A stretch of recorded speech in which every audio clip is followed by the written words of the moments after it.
बिस्मिल्लाहिर्रहमानिर्रहीम अस्सलाम वालेकुम दोस्तों, अगर आप JS की LED नई ले आए हैं तो उसकी तमाम सेटिंग्स सीख लीजिए। बहुत आसान तरीका है, कोई भी इसमें मुश्किल काम नहीं है और सेटिंग इसकी करनी बहुत लाजमी होती है क्योंकि नई LED में वो सेटिंग्स ऑलरेडी नहीं होती जो होनी चाहिए।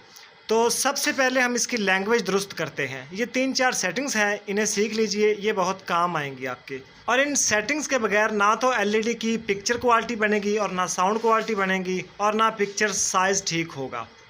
तो सबसे पहले हम इसकी लैंग्वेज दुरुस्त करेंगे। अगर कोई और लैंग्वेज हो तो, अगर इंग्लिश हो फिर ठीक है, अगर कोई और हो लैंग्वेज तो फिर उसे इंग्लिश कैसे करना है। ये सबसे पहले आप मेन्यू का बटन दबाएंगे। मेन्यू का बटन दबाने के बाद ये आगे वाला एरो जो है इसे 4 दफ़ा दबाएंगे तो इस ऑप्शन पे आ जाएगा। उसके बाद आप सेंटर वाले से ओके करेंगे तो इस तरह का मेन्यू हमारे सामने ओपन हो जाएगा। उसके बाद आप आगे वाला एरो दबाएंगे तो यहाँ OSD लैंग्वेज पे आ जाएगा। उसके बाद आप फिर आगे वाला एरो दबा दें, ठीक है। उसके बाद ये देखें इंग्लिश सेलेक्ट हो चुकी है। अगर यहाँ पे कोई और लैंग्वेज हो और हमें इंग्लिश करनी हो तो फिर हम आगे वाला एरो दबाएंगे तो ये तमाम लैंग्वेज हमारे सामने खुल जाएंगी और नीचे और ऊपर वाले एरो से हम कोई भी लैंग्वेज सेलेक्ट कर सकते हैं, ठीक है। चूँकि मुझे इंग्लिश ही चाहिए तो मैं इंग्लिश पे ला के इस सेंटर वाले से ओके कर देता हूँ। तो ये सर होगी सबसे पहले लैंग्वेज सेटिंग। दोस्तों ये हमारी सेटिंग नंबर 1 हो चुकी है मुकम्मल। तो अब सेटिंग नंबर 2 करने के लिए हम इनपुट का बटन दबाएंगे। इनपुट का बटन दबाने के बाद हम टीवी पे आएंगे, ठीक है। नीचे वाले या ऊपर वाले एरो से हम टीवी वाले ऑप्शन पे आ जाएंगे। उसके बाद ओके करेंगे तो ये टीवी पे आ जाएगा।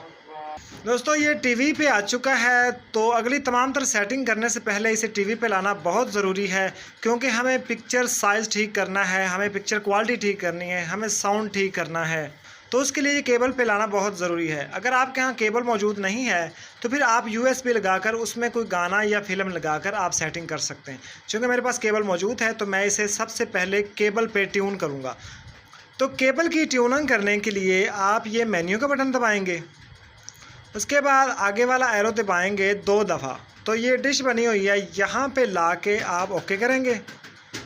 उसके बाद आगे वाला एरो दबाएंगे तो ये देखें ऑटो ट्यूनिंग पे आ जाएगा। उसके बाद आगे वाला एरो फिर दबाएंगे तो ये देखो ट्यूनिंग पे लग चुका है। अभी ट्यूनिंग हमारी 1-2 मिनट में मुकम्मल हो जाएगी और हमारी सेटिंग नंबर 2 मुकम्मल हो जाएगी। उसके बाद हम तीसरी सेटिंग की जानिब आएंगे।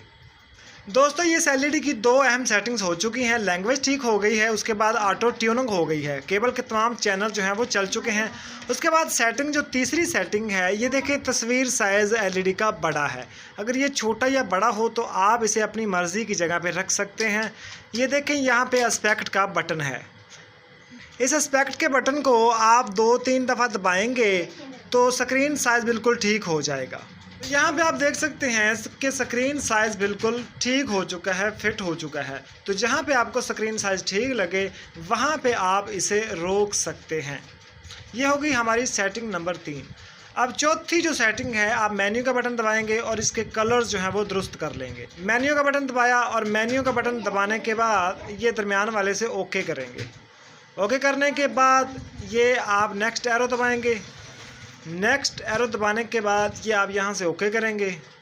अगर आप तेज़ रोशनी के शौकीन हैं तो इस दूसरे वाले नंबर पे आप ओके करेंगे। अगर आप मीडियम पसंद करते हैं तो फिर आप स्टैंडर्ड पे ही रखेंगे। और मैं आपको रिकमेंड यही करूँगा कि आप कलर्स की सेटिंग जो है वो स्टैंडर्ड पे ही रखें। स्टैंडर्ड पे ला के हम ओके कर देते हैं। उसके बाद ये आप देख सकते हैं कलर टेम्परेचर है, नॉइज़ रिडक्शन है। तो इस कलर टेम्परेचर को आप मीडियम पे रखें। अगर किसी और जगह पे हो तो आप मीडियम पे इसे कर दें। उसके बाद ये नॉइज़ रिडक्शन है, इसे आप मिडल पे ही रखें। अगर कोई और ऑप्शन हो तो यहाँ पे आप मिडल सेलेक्ट कर लें। तो ये हमारी पिक्चर की सेटिंग भी हो चुकी है। आगे हम इसकी जो चौथी सेटिंग है वो करते हैं, साउंड इसका सेट करते हैं, ठीक है। साउंड सेट करने का तरीकाकार भी बहुत सिंपल है। आप मेन्यू का बटन दबाएंगे। मेन्यू का बटन दबाने के बाद आगे वाला एरो दबाएंगे तो ये साउंड पे आ जाएगा। उसके बाद ओके करेंगे तो ये देखें साउंड की ऑप्शंस आ चुकी हैं। तो फिर हम आगे वाला एरो दबाएंगे तो यहाँ पे ऑटो साउंड सेटिंग है।